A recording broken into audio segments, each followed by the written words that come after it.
네, 우리는 한 달 동안 행복 비타민과 추수감사주일에 관련된 말씀을 나누었는데 이제 다시 여호수아 말씀으로 돌아가려고 합니다. 한 달 전에 우리는 여호수아 6장 후반부의 말씀으로 기생 라합에게 임한 하나님의 엄청난 은혜들, 축복들을 한번 살펴봤었습니다. 기생 라합은 여리고 주민이었죠. 아모리 족속이었습니다. 그런데 이 라합이 이스라엘을 위해서 목숨을 걸고 모험을 감행했습니다. 여러분, 라합의 이 모험은 아주 큰 결단이었고 진짜 엄청난 것이었어요. 보통 용기가 아니면 절대 할 수 없는 그런 일이었죠. 이런 라합에게 하나님은 그녀의 헌신보다도 더 큰 은혜와 복들을 쏟아부어 주십니다. 우리는 한 달 전에 그것에 대해서 한번 쭉 살펴봤었는데 하나님께서 라합에게 주신 은혜와 복들 4가지로 살펴봤었거든요. 기억나시는지 모르겠어요. 먼저 첫 번째는 정탐꾼과 그녀의 약속이 잊혀지지 않고 그대로 지켜진 것이 하나님께서 그녀에게 베푸신 은혜라고 했습니다. 여러분, 지금 이스라엘 백성들과 여리고 주민들은 목숨을 걸고 전쟁을 벌이는 것이죠. 여러분, 이 전쟁에서 생명이 왔다 갔다 하는 상황인데 기생 한 여인과 했던 그 약속 잊혀질 수도 있는 상황이잖아요. 함부로 취급될 수 있는 충분한 상황이긴 합니다. 그런데 여러분, 말씀에서 살펴봤듯이 여호수아와 그리고 정탐했던 그 정탐꾼들은 이 라합과 했던 그 약속을 절대 함부로 취급하지 않습니다. 여리고를 점령하러 올라갈 때 라합과 했던 그 약속을 우선순위에 놓고 여호수아가 정탐했던 정탐꾼들에게 명하지요. 먼저 명령 내립니다. 라합의 집에 들어가서 거기 있는 사람들을 먼저 보호해 줘라. 여러분, 이것이 그녀에게 임한 하나님의 첫 번째 은혜와 축복이었다고. 그런데 이렇게 얘기하면 우리가 생각하는 일반 상식으로 봤을 때 목사님 그건 당연한 거 아니에요? 약속했잖아요. 이렇게 얘기할 수도 있어요. 그래서 하나님께서 그녀에게 베푸신 두 번째 은혜들을 살펴보면 라합과 그녀의 집에 있었던 모든 사람이 구원받는 것도 하나님께서 베푸신 은혜라고 말씀드렸죠.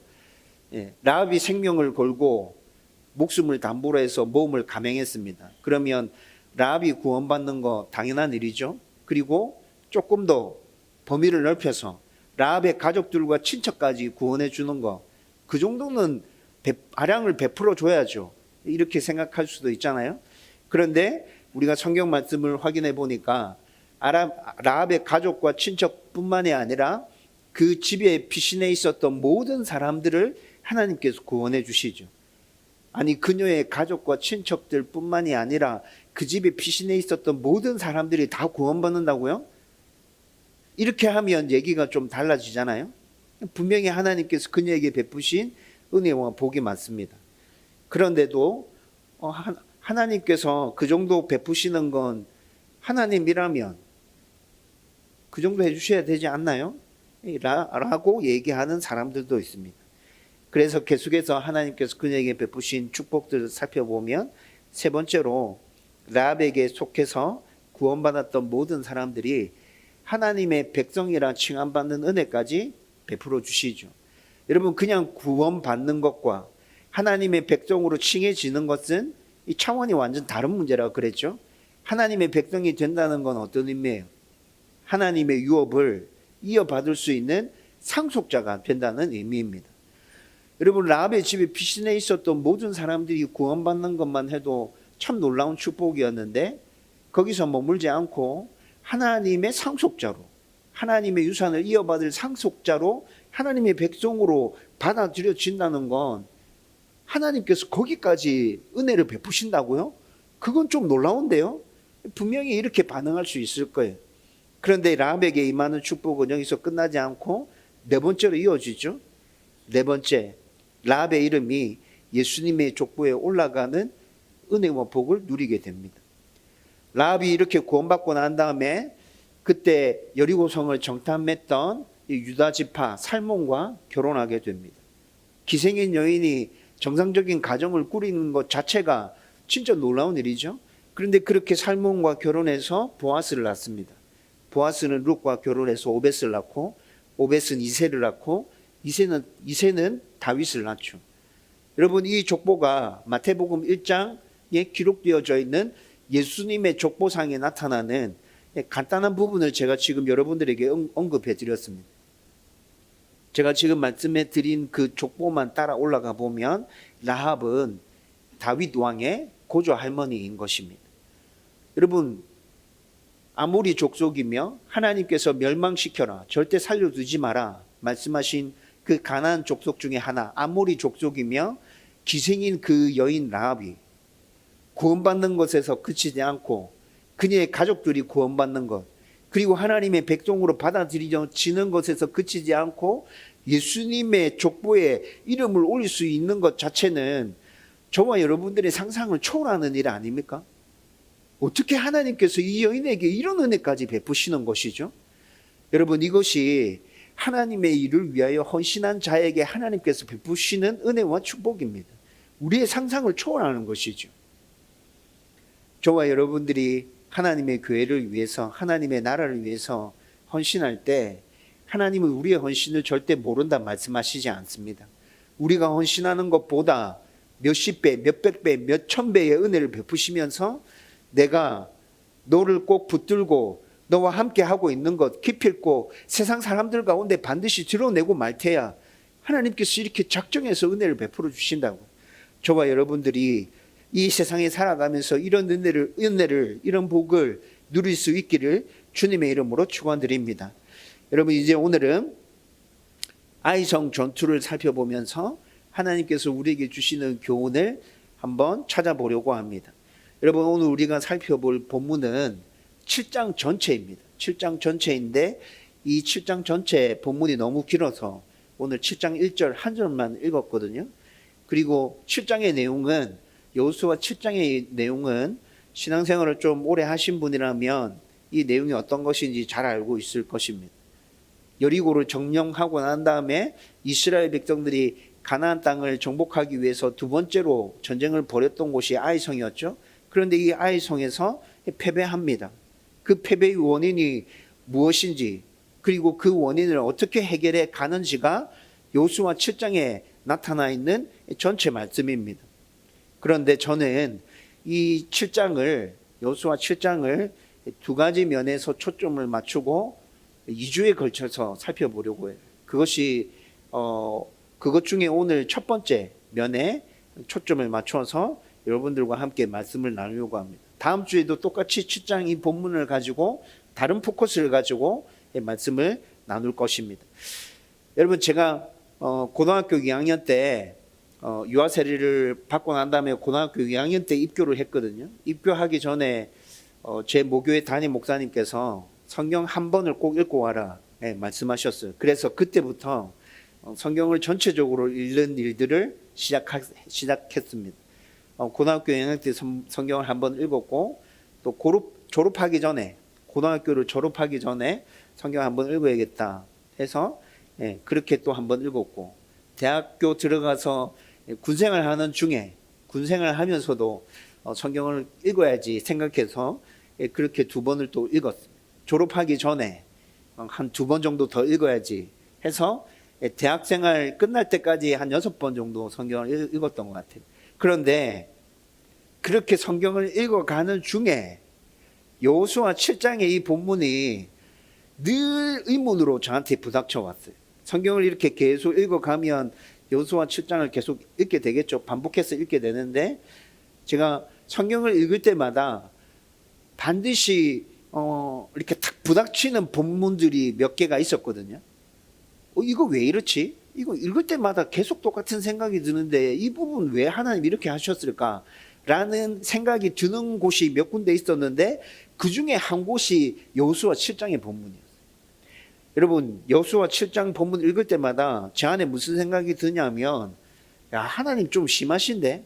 아간 한 사람이 잘못했는데 왜 아간의 죄를 이스라엘 전체의 죄로 돌리셔서 이스라엘 전체를 힘들게 하시는 거지? 이건 진짜 하나님 좀 이상해 라는 생각이 대학 졸업할 때까지 성경 읽을 때마다 계속 부닥쳐오는 의문이었어요. 여러분 오늘 우리가 읽은 1절 말씀, 1절 한 절 지금 본문 읽었는데 1절 말씀 보면 분명히 아간이 죄를 범했죠.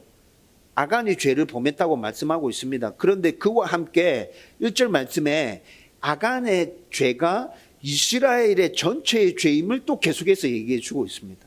여러분 1절 말씀에 이렇게 얘기합니다. 이스라엘 자손들에게 진노하시니라. 아간이 죄를 범했단 말씀했는데 이스라엘 자손들에게 진노하셨다고 그렇게 얘기하고 있죠. 1절 첫 시작이 어떻게 시작됩니까? 이스라엘 자손들이 온전히 바친 물건으로 말미암아 범죄하였으니. 이스라엘 자손들이 범죄했대요. 그런데 이 1절 계속 읽어보면 그 죄의 근원을 제시한 사람이 분명히 아간이라고도 얘기하고 있습니다. 그렇죠? 저는 이 7장의 이 본문을 읽을 때마다 계속 똑같은 말씀드렸던 그 의문이 계속 생겨났어요. 여러분, 아간의 죄가 지금 이스라엘 전체 죄라고 1절에서 얘기하시죠. 이것뿐만이 아니라 또 아간의 족보를 언급해 줍니다. 여러분, 아간의 죄를 그에게만 돌리는 듯한 그런 느낌이 아니라 지금 그의 족보를 얘기해 주면서 그의 집안으로 그의 죄를 돌리고 있다는 느낌도 받게 된다고요. 증조 할아버지는 세라였고 할아버지는 삽디였고 아버지는 갈미였고 그의 아들인 아간, 이렇게 나오죠. 이렇게까지 할 필요가 있나? 왜 한 사람의 죄를 이스라엘 전체에게 돌리는 거지? 왜 아간의 죄를 그의 집안 전체에다가 돌리고 있는 것이지? 여러분, 물론 우리나라는 유교의 영향을 받았기 때문에 불과 몇 년 전까지만 해도 삼강오륜이라는 그 유교 사상에 의해서 아들의 죄가 아버지의 죄로, 아버지의 죄가 아들의 죄로 여겨지는 일들이 흔하게 있었던 일입니다. 그런데 여러분, 한 10여 년 전부터 이 생각도 굉장히 많이 달라지고 있는 것 같아요. 옛날에는 아들이 뭔가 사고를 치고 있으면 그 아들로 말미암아서 아버지가 큰일을 하는 게 가로막히는 상황이었거든요. 근데 요즘 그렇습니까? 요즘 그렇지 않거든요. 그렇죠? 아들의 죄와 부모의 죄를 따로 분리해서 생각하는 흐름이 계속 더 발전해 가고 있는 것 같아요. 여러분, 그런데 성경에서는 이 아간의 죄를 집안 전체로 확장시키고 있다는 것이죠. 여러분, 1절 말씀은 분명히 우리 가운데 이런 메시지를 전달해 주고 있습니다. 아간의 죄가 이스라엘 백성 전체의 죄야. 아간의 죄가 그의 집안 전체의 죄야. 라는 이 이미지를 충분히 풍겨주고 있다는 것이죠. 또 1절 말씀만 그런 게 아니에요. 제가 오늘은 7장 전체를 살펴보는데 길어서 1절만 읽었다고 말씀드렸잖아요. 여러분, 7장 11절에 가보면 이스라엘이 범죄했다고 분명히 얘기하고 있습니다. 7장 11절 말씀 쭉 읽어보면 아간이 죄를 범했는데 분명히 하나님이 이스라엘이 죄를 범했다고 얘기하고 있고 그들이 불순종했다고 얘기하고 있습니다. 여러분, 이에 대해서 아주 오랫동안 의문을 품고 있었는데 지금은 어느 정도 많이 해소되어져 있죠. 그런데 여러분, 일반적인 사람들한테 여호수아 7장의 이런 모습들을, 이 사건을 이렇게 딱 펼쳐서 보여준다면 사람들이 이해하고 납득할 수 있을까요? 이 납득하기 굉장히 어렵고요. 이해하고 받아들이기 굉장히 어려운 말씀이에요. 그렇죠? 여러분, 그런데 이걸 그냥 세상적인 시각으로 바라볼 것이 아니라 영적인 시각을 열어서, 영적인 눈을 열어서 이 본문을 바라보기 시작하면 이에 대한 의문이 좀 풀려질 수 있습니다. 여러분, 이스라엘은 하나님의 백성으로 구성된 공동체입니다. 그렇죠? 하나님은 이 공동체를 만들기 위해서, 하나님의 백성, 이 이스라엘 나라를 만들기 위해서 굉장히 오래전부터 일해 오셨습니다. 하나님께서 당신의 백성 이스라엘을 만들기 위해서 첫 번째로 시작하신 일이 뭐였습니까? 창세기 12장에 아브라함을 선택해서 부르시는 일이었거든요. 여러분, 그렇게 아브라함을 선택해서 불렀어요. 그리고 아주 오랜 세월이 흐르는 동안에 아브라함에게서 태어난 그 후손들로 말미암아서 하나님의 백성인 공동체를 점점 만들어 가기 시작하십니다. 그렇게 해서 200만 정도 되는 숫자가 채워졌을 때 하나님은 그들을 출애굽시키시고 광야 40년의 그 험난한 여정을 거치셔서 지금 여기까지 이들을 이끌고 오신 것이죠. 여러분, 본문에 나타난 이스라엘 백성들은 분명히 나라를 이루고 있는 이스라엘 백성들입니다. 나라를 이루고 있는 하나님의 백성들이라는 것이죠. 그리고 하나님의 나라, 하나님의 백성인 이 이스라엘은 하나님의 거룩하심을 드러내면서 그분이 어떤 분이신지 세상에 보여줄 임무를 맡고 있었어요. 여러분, 이스라엘 백성들이 큰 민족을 이루고 난 다음에 출애굽해서 나오잖아요. 그리고 시내산에서 하나님과 그들이 언약을 맺죠. 어떤 언약이었어요? 그 언약의 핵심 내용이 바로 하나님의 백성으로서 너희들은 이 땅 가운데 살아가면서 하나님이 어떤 분이신지 드러내야 돼 라는 것을 골자로 해서 이스라엘 백성들과 시내산에서 언약을 맺은 것이라고요. 여러분, 그렇게 언약을 맺을 때 시내산에서 이스라엘 백성들과 나라를 이룬 이스라엘 백성들, 그들과 언약을 맺을 때 이 언약이 그때 그 당시에 갑자기 툭 튀어나온 언약이었나요? 그렇지 않았어요. 이 언약이 나라를 이루고 있는 이스라엘 공동체에게 갑자기 툭 튀어나온 언약이 아니라 이 언약은 하나님께서 아브라함을 부르실 때부터 그와 맺으셨던 언약이었다고요. 아브라함과 맺었던 언약이었고 그 언약은 그의 아들 이삭에게서 다시 확인되어지죠. 그리고 야곱에서도 확인되어집니다. 야곱의 12아들에게서도 똑같이 선포되어지면서 확인되어집니다. 그 언약이, 아브라함에게 주어졌던 그 언약이 이어지고 확인되고 점검되고 다시 반복되면서 시내산에서 이스라엘 백성들 가운데 분명하게 다시 선포되어지고 있는 것이라고요. 여러분, 따라서 이 언약은 아브라함 한 개인과 하나님이 맺으신 언약이 아니고 이스라엘 백성들 한 공동체, 하나님의 백성인 그들과 맺으신 언약이었습니다. 여러분, 이걸 쉽게 설명해 드리면 하나님은 이스라엘 백성 각자와 개인적인 언약을 맺으신 것이 아니라는 거예요. 하나님이 아브라함과 언약을 맺으실 때 아브라함 개인과 언약을 맺으신 게 아니에요. 아브라함 안에는 그의 후손을 만들어낼 씨가 이미 있었어요. 하나님은 그 모습을 바라보시면서 아브라함으로 말미암아서 이루어질 당신의 백성, 그들과 언약을 맺으신 거예요. 아브라함의 몸 안에 있었던 그의 후손들, 이스라엘 전체와 공동체적으로 언약을 맺으셨다는 것이죠. 그러므로 본문에서 이스라엘 백성의 개인, 이스라엘 전체 이렇게 나누어서 생각할 수 없어요. 이들을 그냥 한 공동체로 봐야 된다고.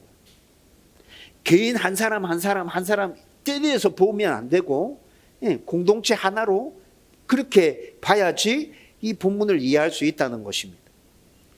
여러분, 이렇게 하나님이 이스라엘 백성을 하나로 한 공동체로 보고 계시기 때문에 그 공동체의 구성원인 아간이 범죄했어요.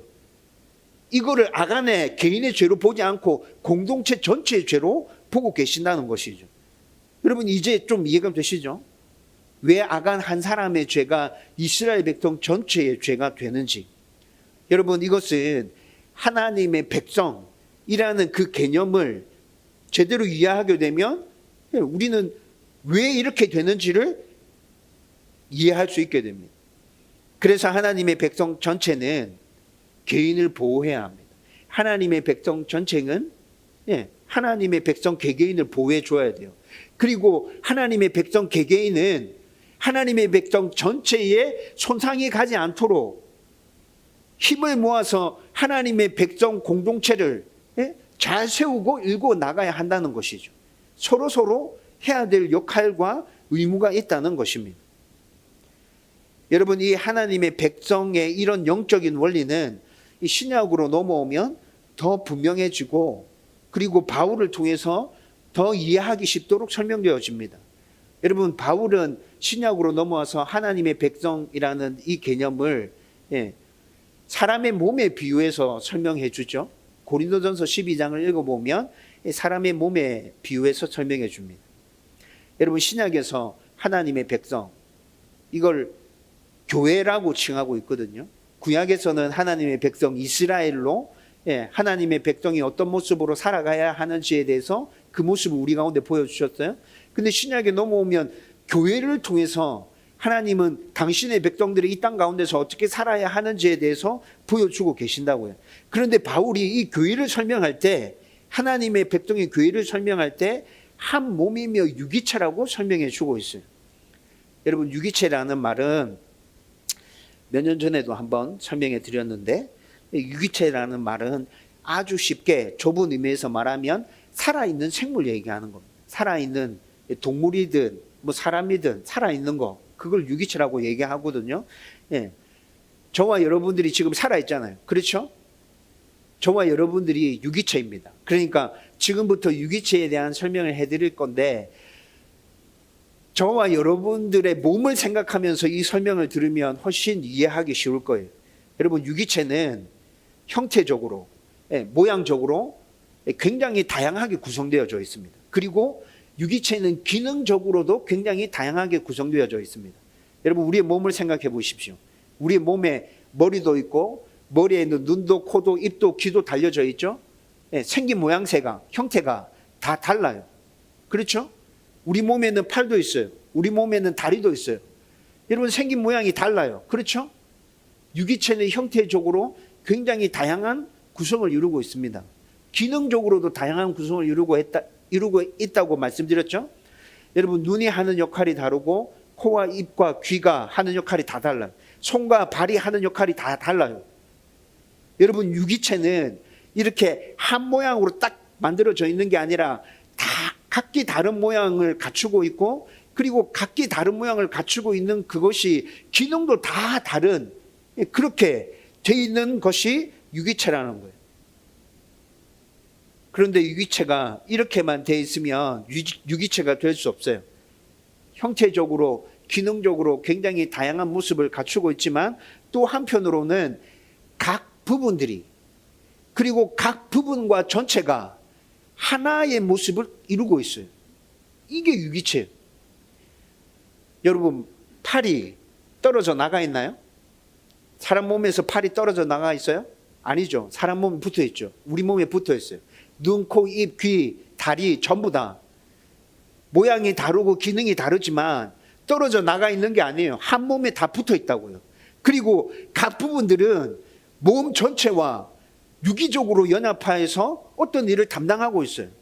분리되어 있지 않아요. 여러분, 이것이 유기체를 가장 쉽게 설명한 것입니다. 아, 유기체가 그런 것이구나. 여러분, 우리 몸을 가지고 제가 방금 설명해 드렸던 유기체의 설명을 들어보니까 유기체가 뭔지 빨리 이해가 되죠. 그런데 바울이 교회를 유기체라고 얘기하고 있습니다. 교회를 몸이라고 얘기하고 있어요.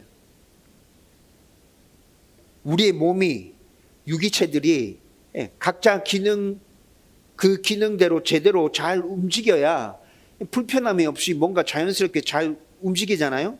그리고 또 작은 부분 하나라도, 우리 몸의 작은 부분 하나라도 뭔가 병들거나 아프기 시작하면 몸 전체가 아픈 거잖아요. 그렇죠? 여러분, 바울은 교회가 이와 같다고 얘기합니다. 교회가 이와 같아. 고린도전서 12장에 보면 교회를 우리의 몸에 비유하면서, 유기체에 비유하면서 성도들 한 사람 한 사람이 교회를 이루고 있지. 그런데 그 성도 한 사람 한 사람이 분리되어져 있는 게 아니야. 각각 다른 모양과 모습으로 존재하고 있는 게 아니야. 하나를 이루고 있어. 다른 모양으로, 다른 모습으로, 다른 환경과 다른 배경으로, 여러분, 우리는 지금 다음이라는 교회를 이루고 있습니다. 그렇죠? 네. 우리가 보기에는 뭔가 다 따로따로 나누어져 있는 것 같아요.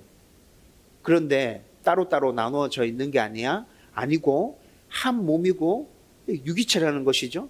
각자의 기능과 역할이 있고, 그 기능과 역할이 제대로 잘 수행될 때 교회는 온전하게 설 수 있다는 거예요. 그렇지 않고 교회를 이루고 있는 한 지체가, 한 성도가 아파하거나 힘들어하고 어려워하면 그 교회는 온전한 모습으로 계속 지탱될 수 없다고 바울은 지금 그렇게 얘기해 주고 있어요. 그리고 에베소서 4장 넘어가 보면 교회가 이렇게 한 몸으로, 한 유기체로 계속 유지될 수 있는 이유는 성령의 역사하심 때문이라고 얘기합니다. 성령이 우리 가운데 역사하고 있기 때문에 교회는 각각 다른 모습으로 존재하고 있는 것 같지만 하나로 존재하고 있는 거야. 성령이 그렇게 해주고 계셔 라고 얘기하고 있다는 것이죠. 여러분, 좀 전에 구약 성경에서 하나님의 백성이라는 그 개념에서 말씀드렸고, 또 신약으로 넘어와서 하나님의 백성이 교회라고 해서 교회의 개념이 어떻게 이루어지고 있는지에 대해서 말씀드렸어요. 여러분, 이 관점에서 오늘 7장의 본문을 보기 시작하면 아간 한 사람의 죄가 왜 이스라엘 공동체 전체의 죄가 되는지 우리는 이해할 수 있다고요. 여러분, 지금 하나님은 이렇게 보고 계시는 거예요. 아간의 죄를 이렇게 보고 계신다고요. 너는 개인 한 사람이 아니야. 너는 나의 백성이야. 나의 백성 공동체. 여러분, 우리를 보실 때 하나님은 너는 한 사람이 아니야. 너는 다음 교회야. 여러분, 이렇게 보고 계신다고요.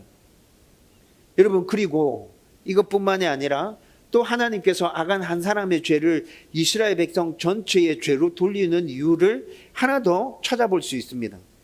그 이유는 전염병처럼 주위로 퍼져나가는 죄의 특성 때문에 그렇습니다.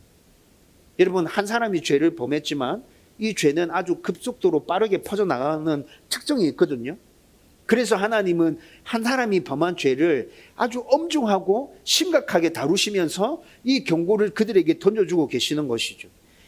하나님께서 이스라엘에게 가나안 땅에 들어가면 가나안 족속을 다 전멸시키라고 말씀해 주셨어요. 그 이유가 바로 이것입니다. 여러분, 신명기 7장 1절에서 5절 말씀 줄 읽어보면 하나님은 이스라엘 백성들에게 분명히 명령하고 계세요. 가나안 족속들과 그 어떤 것도 함께 하지 마라. 그리고 가나안 땅에 들어가면 너희들은 반드시 가나안 족속들 다 멸해야 돼. 다 쫓아내야 돼. 하나님께서 이렇게 얘기해 주시면서 언약을 맺으면 안 돼. 그들을 불쌍히 여기지도 마. 그리고 혼인하지도 마. 그들의 제단을 다 헐어버려. 우상들을 전부 다 깨트리고 다 불태워버려. 여러분, 구체적으로 하나님께서 이렇게 명하고 계시거든요. 그런데 하나님께서 이렇게 명하시는 이유가 뭐예요? 7장 4절에 분명히 나타납니다. 같이 읽어보십시다. 7장 4절 다 같이 읽겠습니다. 시작. 그가 내 아들을 유혹하여 그가 여호와를 떠나고 다른 신들을 섬기게 함으로 여호와께서 너에게 진노하사 갑자기 너희를 멸하실 것임이니라. 여러분, 이것이 하나님께서 가나안 땅에 들어가서 가나안 족속들을 다 멸해, 다 쫓아내. 그들과 언약 맺지 마, 결혼하지 마, 그들을 불쌍히 여기지 마, 그들의 우상을 다 깨뜨려 버려 라고 얘기하신 이유예요. 여러분, 처음에 그가는 가나안 족속들 얘기하는 거예요. 가나안 족속들이 내 아들을 유혹해서 이스라엘 백성들의 후손 얘기하는 거죠. 네. 그 다음에 두 번째 그가는 이스라엘 백성들의 후손 얘기하는 거예요. 이스라엘 백성들 후손들로 하여금 여호와를 떠나게 만들고 다른 신을 섬기게 만들 수도 있다. 그러니까 너희들은 그들 살려주면 안 돼. 가만히 내버려 두면 안 돼. 여러분, 지금 하나님께서 이 얘기 하시는 거예요. 여러분, 그래서 이 이유 때문에 쫓아내고 멸해라고 얘기하면서 구체적으로 이거 하지만 몇 가지 말씀해 주신 거 제가 금방 언급해 드렸죠. 여러분, 이제 한번 생각해 보십시오. 여러분, 하나님이 이 이유 때문에 가나안 족속들을 다 멸하라고 말씀하셨어요. 만약에 그들과 언약을 맺으면 어떻게 될까요? 언약을 맺으려고 하면 자꾸 만나서 얘기해야 돼. 얘기하고 뭐 조율하고 협상을 해야 돼. 그러고 난 다음에 언약이 체결되어지죠. 여러분, 자꾸 만나다 보면 어떻게 돼요? 친해져요. 자꾸 만나서 얘기하다 보면 친해져요. 여러분, 그렇게 친해지면 또 어떤 일이 일어나죠? 괜찮네, 이 사람. 하나님이 다 죽이라, 멸하라, 이렇게 얘기하는, 내가 만나서 얘기해보고 좀 교제해보니까 괜찮은데? 그리고 이 사람 자녀들도 좀 괜찮은 것 같은데? 우리 자녀들이랑 이렇게 결혼시키면 좋지 않을까? 여러분, 자꾸 만나다 보면 친해지고, 친해지다 보면 자녀들끼리 서로 결혼하게 되고, 여러분, 결혼해서 같이 지내다 보면 어떻게 되죠? 그들이 가지고 있는 우상도 받아들이게 됩니다. 여러분, 솔로몬이 우상 숭배에 빠진 이유가 그것이잖아요. 여러 첩들, 여러 후궁들과 결혼해서 살면서 그들이 가지고 들어온 우상들을 솔로몬이 자연스럽게 받아들이게 된 것이라고. 여러분, 하나님께서 이런 이유 때문에 언약 맺지 마라, 결혼하지 마라, 우상들을 다 깨트리고 불태우고 다 없애라 말씀하고 계신 거라고. 여러분, 이때 이 당시의 우상 숭배는 아주 희한했어요. 방탕함과 음란함과 도덕적인 부패를 우상 숭배가 다 포함하고 있었다고요. 여러분, 우리는 뭔가 하나의 종교에 심취해서 그 종교에 귀의하고 돌을 닦는다 하면 세상 사람들과는 뭔가 좀 차원이 다른 삶, 좀 더 온전하고 깨끗하고 순결하고 순수한 삶을 살아야 된다고 우리는 생각하지 않습니까? 그렇죠? 그런데 이때 이 당시의 우상 숭배는 순결하고 고고한 게 아니었어요. 타락, 음란, 도덕적 부패 전부 다 우상 숭배에서 다 나오는 것들이었다고. 여러분, 그래서 하나님께서 그렇게 될 수 있으니까 절대 하지 마라고 얘기하고 계시는 거예요. 여러분, 가나안 정복 전쟁은 하나님이 이끄시는 하나님의 전쟁이라고 제가 말씀드렸어요. 그렇죠? 가나안 전쟁은 하나님께서 이끄시는 하나님의 전쟁입니다. 여러분, 이걸 다른 말로 성전이라 합니다. 거룩한 전쟁이다. 여러분, 이 거룩한 전쟁에 있어서는 하나님께서 명령하시는 대로만 움직여야 됩니다. 그렇죠? 여러분, 여호수아가 여리고를 향해서 올라갈 때 자기 눈앞에 딱 나타나 있는 천사가 있었어요. 하나님의 군대 장관. 그를 만났었죠. 여러분, 이것이 무엇을 얘기해 주는 거였죠? 이 전쟁은 하나님의 전쟁이야. 하나님께서 직접 이끄셔. 하나님께서 명령하시는 대로만 너희들 순종하고 따라야 돼 라는 걸 단적으로 보여주는 예였죠. 여러분, 이렇게 분명히 이 전쟁은 하나님이 이끄시는 거룩한 전쟁이에요. 그런데 이 하나님이 이끄시는 거룩한 전쟁에서 여리고를 함락하는 그 순간에 죄가 저질러졌어요. 아간으로 말미암아서 그 안에서 죄가 발생해 버렸다고요. 여러분, 그래서 하나님은 첫 번째 전투에서 이렇게 죄가 발생한 것에 대해서 굉장히 엄하고 강하게 처벌하시면서 죄에 대한 경고를 이스라엘 백성들한테 강력하게 심어주고 싶으신 거예요. 아간 한 사람이 죄를 범했다고? 그래, 니네들이 볼 때는 그렇지. 그런데 아간 한 사람의 이 죄가 너희들의 죄, 모두의 죄로 퍼져가게 될 거야. 그래서 나는 이 죄를 좌시할 수 없어. 그냥 한 사람만 벌 주고 넘어갈 수 없어. 너희들한테 내가 강력하게 경고할 거야. 여러분, 하나님께서는 지금 아간의 이 사건을 통해서 이 메시지를 이스라엘 백성들에게 전하는 것도 포함되어져 있습니다. 여러분, 신약 성경에 넘어오면 똑같은 사건이 또 발생하거든요. 여러분, 초대교회 시절에 아나니아와 삽비라가 성령의 역사를 우습게 여기면서 하나님을 속이려고 합니다.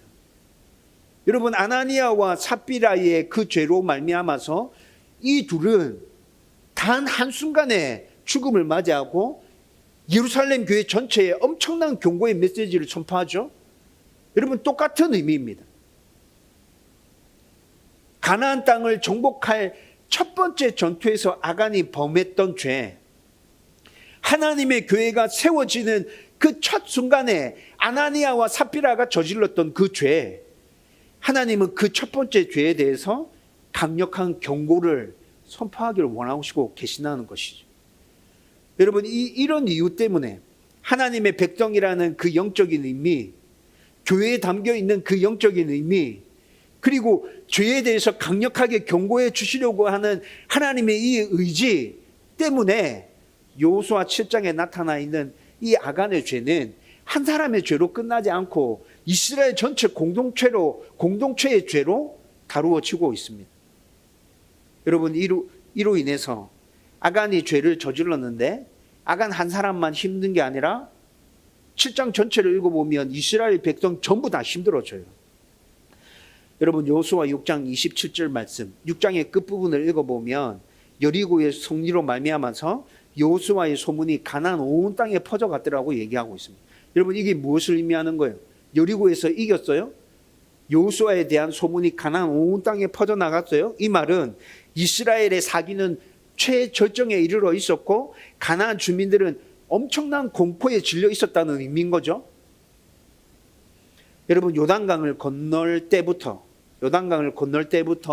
이스라엘 백성들의 사기는 계속 높아 있었어요.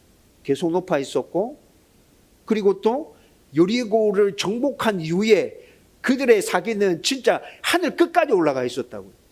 여러분, 사기적인 측면만 살펴보면 가나안 정복 이제 첫 걸음 내디뎠는데 이미 이스라엘은 가나안을 다 집어삼켰어요.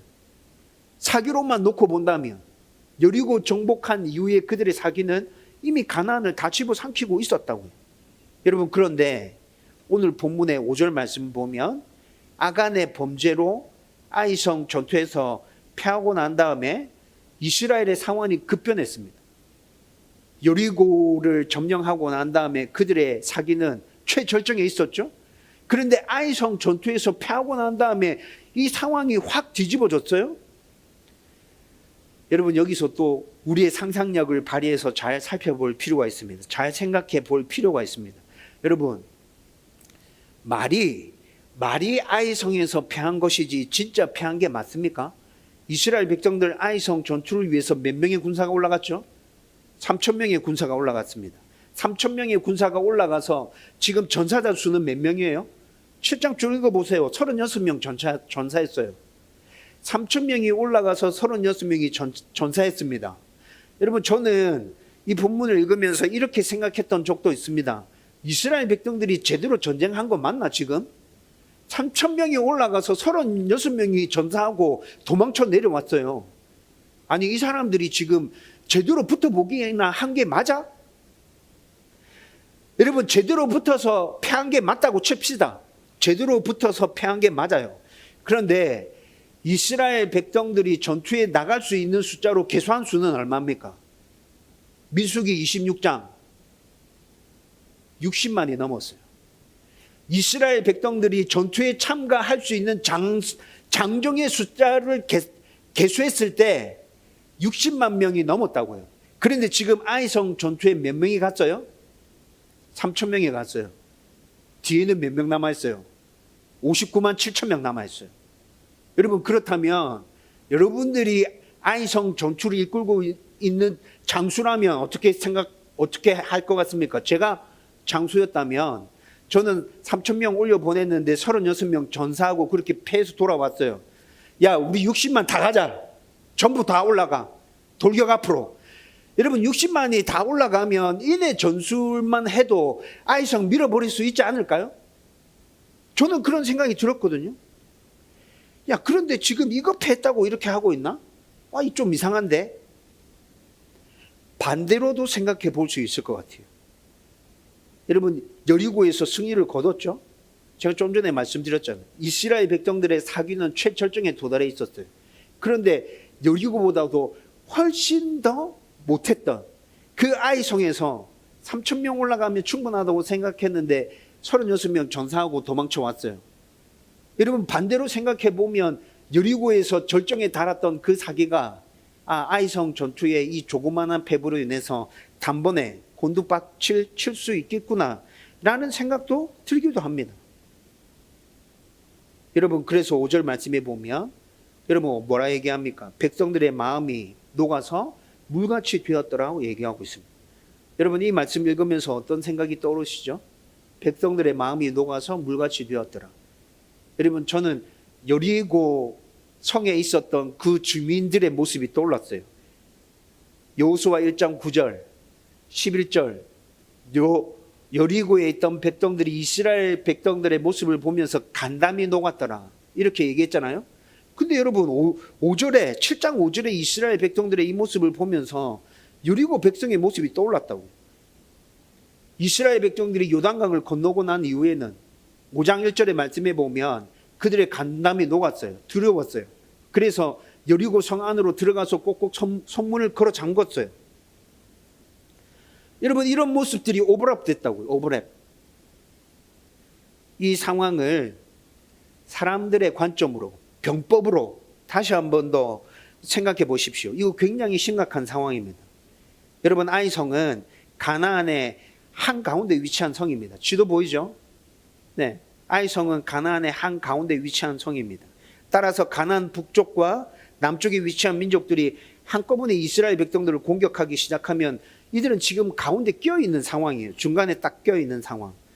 여러분, 이렇게 전쟁하면 아무리 강한 군대를 가지고 있고 좋은 무기를 가지고 있는 군대라 하더라도 양쪽에서 협공으로 이렇게 들어오면 여러분, 이길 수 있는 재간이 있습니까? 여러분, 이렇게 싸워서 이기려고 하면 적들보다도 한 10배 이상 전력이 강해야 이렇게 싸워서 이길 수 있을 거예요. 그렇지 않다면 비슷한 전력이라면 한 두세 배 정도 전력이 위라면 이렇게 싸워서는 승리할 수 없어요. 그런데 지금 이스라엘 백성들의 상황은 어떻죠? 제대로 된 군인이 있습니까? 60만에 싸울 수 있는 사람이 있기는 하지만 이들이 군인이었어요? 제대로 잘 훈련된 군인도 아니고 좋은 무기를 갖고 있는 상황도 아닙니다.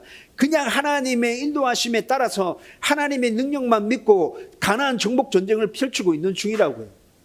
여리고성을 함락시키긴 했지만 그 여리고성조차 하나님께서 역사에 주셨기 때문에 정복할 수 있었지 자신들의 힘으로 한 게 아니었다고.